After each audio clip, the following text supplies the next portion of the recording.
Bonsoir à tous, on se retrouve pour le débrief de Strasbourg-Marseille. Le match vient de se terminer. L'Olympique de Marseille, qui menait 2-0 à la mi-temps, fait match nul, 2 buts partout. Alors que l'OM avait tout préparé sereinement Tottenham mardi, l'OM s'est fait remonter de 2 buts par Strasbourg. Mentalement, le compte n'y est absolument pas. Payet, Under, Bamba Dieng, Igor Tudor renouvelle son trio offensif et ce dernier a la bonne idée de prendre le match par le bon bout. Dès les premières minutes, Payet déroule dans la surface, sort de dribble contact avant de servir Dieng sur un plateau. Le Sénégalais voit sa frappe repoussée par un défenseur sur sa ligne, mais l'essentiel est à lire. L'OM est dedans. Ça ne manque pas dès la 8e minute. Bamba Dieng ouvre le score. Un long dégagement de Pau Lopez, un rebond, pas besoin de plus pour que l'attaquant claque un nouveau ciseau à la méno qui fait mouche. Pour doubler la marque, Cengiz Under s'emploie, mais il trouve Sels, le poteau, pour doubler la marque. Under s'emploie plus dans le domaine de la passe, il reçoit un ballon d'Mbemba, il lance dans l'autre sens Klose, qui passe parfaitement Issa Kabore pour conclure la magnifique première mi-temps de l'Olympique de Marseille. La première mi-temps, il n'y a aucun point négatif. L'OM est bon partout, offensivement comme défensivement. Une première mi-temps parfaite. Ceux qui jouent peu et qui n'ont pas l'habitude de jouer beaucoup, donc Payet, Under, Bamba Dieng ont été parfaits. Kabore a été parfait. Veretout a été parfait. Kendo, tout le monde a été parfait en première mi-temps. C'était une première mi-temps parfaite. Mais la deuxième mi-temps, on est retombé dans nos travers. Avec 2 buts d'avance, l'OM est dans une configuration optimale. Donc l'OM, quand ils mènent 2-0, ils essaient de garder le score. Ok, c'est bien, au moins on prend 3 points et on se relance. Mais non, il faut rester concentré. Si vous voulez garder le score, essayer d'empocher les 3 points et de renouer avec le succès avant Tottenham, il faut rester concentré. Parce que si on n'est pas concentré mais qu'on essaie de tenir, ça ne marchera pas. Comme à Auxerre ou à Angers, l'équipe s'apprête à faire tourner, à faire parler sa supériorité technique pour gérer. Payet fait encore un super numéro côté gauche, juste avant l'heure de jeu, pour donner un ballon parfait au second, pour un Under. Mais le Turc se prend les pieds dans le tapis et frappe au-dessus. Un raté qui devient gênant à un quart d'heure du jeu, alors qu'Isaac Touré est rentré. Les Strasbourgeois se retrouvent à 3-4 dans la surface, alors qu'il n'y a que le seul Nuno Tavares pour prolonger Pau Lopez. Lebo Motiba ne tremble pas et nettoie la lucarne de Pau Lopez. Et ça, c'est pas normal. La défense aurait dû rester concentrée comme ils ont été concentrés en première mi-temps. La défense était parfaite en première mi-temps. Là, il n'y a que Mbemba pour protéger Pau Lopez, c'est pas normal. Léo Motiba ne tremble pas et nettoie la lucarne. Le stade se réveille, ce n'est plus du tout le même match. À quelques minutes de la fin, le Racing a une énorme occasion, mais Pau Lopez a la bonne idée de sortir bien sur Gamero à 2 reprises. Mais Gamero finira par inscrire un très beau but à la 94e minute d'une reprise de volée à l'entrée de la surface. Sur un dégagement, c'est contré du dos par Issa Kabore pour tromper Pau Lopez.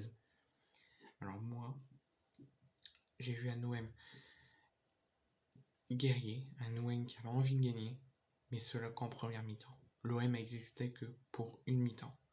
La deuxième mi-temps, c'est du 50-50, mais la deuxième mi-temps est largement en faveur de Strasbourg, qui a plus joué, qui a plus mis de la possession, qui a plus dominé pour au moins chercher un point.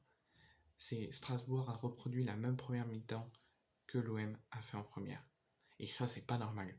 Quand on s'appelle l'OM, qu'on a une étoile au-dessus de notre logo, quand on est l'OM, quand on porte ce fanion, comme Klaus a dit en conférence de presse, on a le devoir et l'obligation de réagir et de faire un beau match et de rester concentré 90 minutes à chaque match jusqu'à la fin de la saison.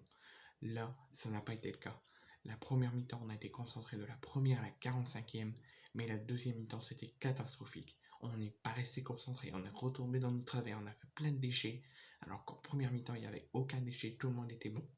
La deuxième mi-temps, il y a eu énormément de points négatifs. Under n'a pas été bon. Balerdi n'a pas été bon. Rongier a fait une très mauvaise entrée. Harit n'a pas été bon. C'était une deuxième mi-temps très très moyenne par rapport à la première qui a été excellente. Donc la copo de l'OM, Pau Lopez qui a été plutôt bon. Mbemba, il a été exceptionnel. Il n'y a que lui qui a été bon en deuxième mi-temps avec Payet et Dieng. Sinon, tout le reste était très bof.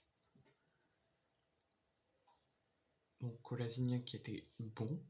Caboret, Guendouzi, very too close. Under, Payet, Dieng. Alors, tu dors. Pourquoi tu mets pas Isaac Touré? Tu l'as fait rentrer, certes, à la 64e, mais pourquoi tu ne le mets pas à la place de Balerdi, malgré la première mi-temps qu'il a fait parfaitement. Malgré ça, c'est une composition, j'étais très content, c'est une composition quasi parfaite, hormis la non-titularisation d'Isaac Touré. Mais la titularisation de Caboret, de Payet, de Dieng, j'en suis très heureux, et je suis très heureux que Bamba Dieng ait marqué et a montré à Tudor qu'il mérite d'être titulaire et qu'il mérite d'avoir sa place dans l'équipe. Maintenant, j'exige toujours un changement et très vite chez l'OM. Donc j'espère que Pablo Longoria va faire très vite du changement, notamment au coach, dans le staff, dans la direction. Il faut changer les choses et vite. Quand on a l'OM, quand on porte le faillon, quand on porte le maillot de l'OM, on ne doit absolument pas reperdre 2 points et être quasiment éjecté du podium demain soir à la fin de la 13e journée. C'est un scandale. On n'aurait dû pas se prendre 2 buts en deuxième mi-temps et faire une très mauvaise deuxième mi-temps alors qu'on a fait une excellente première mi-temps. C'est pas normal. Quand on s'appelle l'OM, on ne doit pas faire ça. Certes, c'est qu'un match nul, c'est quand même un point de prix, mais comme Mbemba a dit, c'est pas normal et on doit assumer. L'OM doit assumer. Si l'OM n'est pas deuxième à la fin de la saison, l'OM doit assumer ses pertes de points et ses erreurs. C'est plus possible. Il faut réagir et changer les choses.